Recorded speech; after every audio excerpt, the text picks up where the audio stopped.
Bharat TV में अब वक्त हो चला है आज की बड़ी खबरों का। आइए फटाफट नजर डालते हैं आज की बड़ी खबरों पर।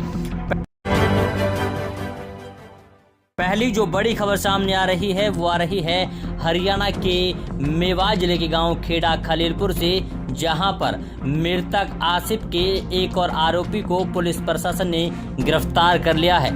आपकी जानकारी बता दें कि लगातार पुलिस प्रशासन ने धरपकड़ अभियान चलाया हुआ है और सोशल मीडिया के लिए एक स्पेशल टीम गठित की गई है जो पूरी तरीके से नज़र बनाई हुई है कि कोई किसी तरीके से समाज को बरगलाने या फिर तोड़ने का काम ना करे, और अगर कोई आपत्तिजनक पोस्ट डालता है तो उस पर भी कार्रवाई हो रही है। इसके अलावा जिस तरीके से लगातार पुलिस प्रशासन ने धरपकड़ अभियान चलाया हुआ है उसके तहत लगातार आरोपियों को गिरफ्तार किया जा रहा है। अब तक पुलिस प्रशासन ने करीब 12 आरोपियों को गिरफ्तार कर लिया है और अब एक और रोहित नाम के आरोपी को गिरफ्तार पुलिस ने कर लिया है। पुलिस का कहना है कि आरोपियों को रिमांड पर लिया जाएगा और उसके बाद में भौंडसी जेल भेज दिया जाएगा।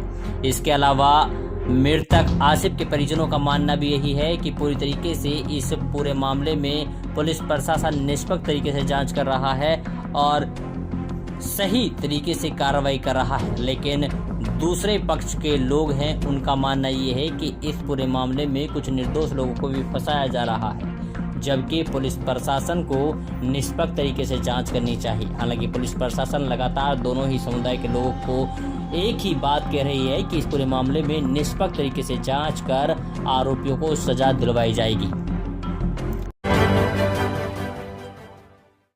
और आइए अब बढ़ते हैं अगली बड़ी खबर की ओर, जो कि हरियाणा के मेवात जिले से आ रही है, जहां पर फिरोजपुर झिरका के विधायक ममन खान ने अपने निजी कोष से अलाफिया हॉस्पिटल को जरूरी उपकरण दिए हैं, जैसे कि वेंटिलेटर्स, ऑक्सीजन कंसंट्रेटर, इसके अलावा और भी कई सारे जरूरी उपकरण अलाफिया यानी कि मांडीखेड़ा हॉस्पिटल को दिए गए हैं, क्योंकि मांडीखेड़ा एक ऐसा हॉस्पिटल है जो बड़े हॉस्पिटल्स में शुमार किया जाता है।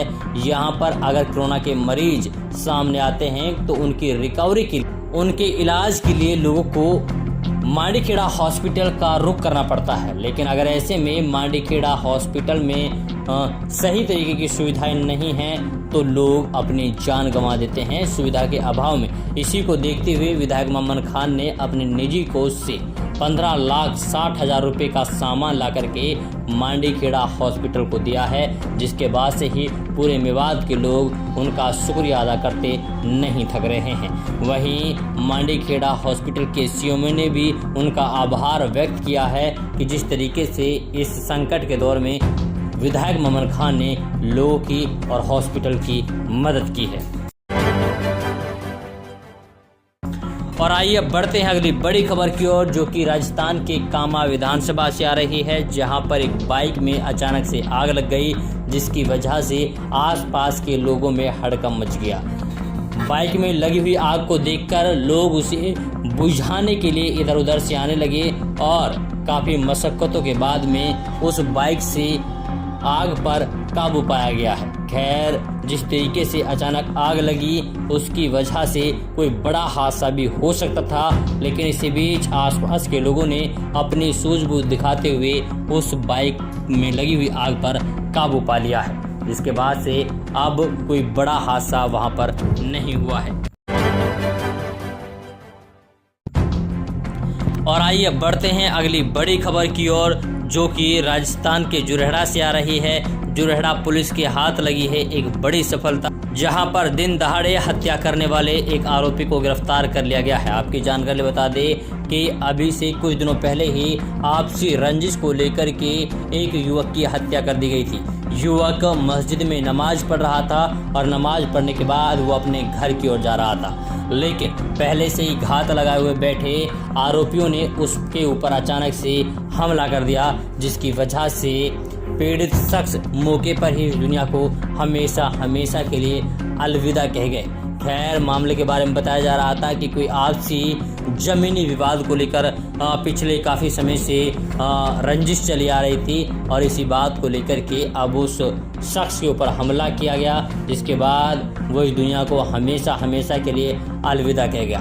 मामला जब पुलिस प्रशासन के पास पहुंचा तो पुलिस प्रशासन लगातार इस मामले में जांच कर रही थी और आखिर में आकर के पुलिस ने आरोपी को गिरफ्तार कर लिया है।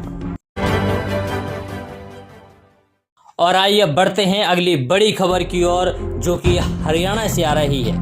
जी हां, आपकी जानकारी बता दें कि लॉकडाउन की अवधि को बढ़ा दिया गया है।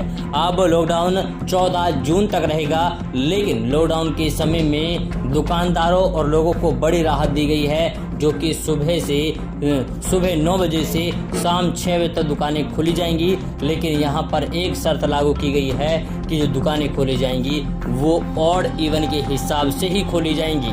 वैसे आपकी जानकारी बता दें कि लगातार कोरोना की जो बीमारी है उस पर काबू पाया जा रहा है, लेकिन इससे पहले जो कोरोना के हालात थे वो किससे छुपे नहीं और उसी को देखते हुए लॉकडाउन लगाया गया था। लॉकडाउन के दौरान जिस तरीके से प्रशासन ने काम किया वो अपना में काबिले तारीफ था और लगातार अब इस बीमारी पर काबू पाया जा रहा है। इसी को लेकर के अब अनलॉक की प्रक्रिया शुरू हो चुकी है और अब कहीं ना कहीं जो अगला लॉकडाउन रहेगा वो 14 जून तक रहेगा, लेकिन इस दौरान दुकानें खुली रहेंगी।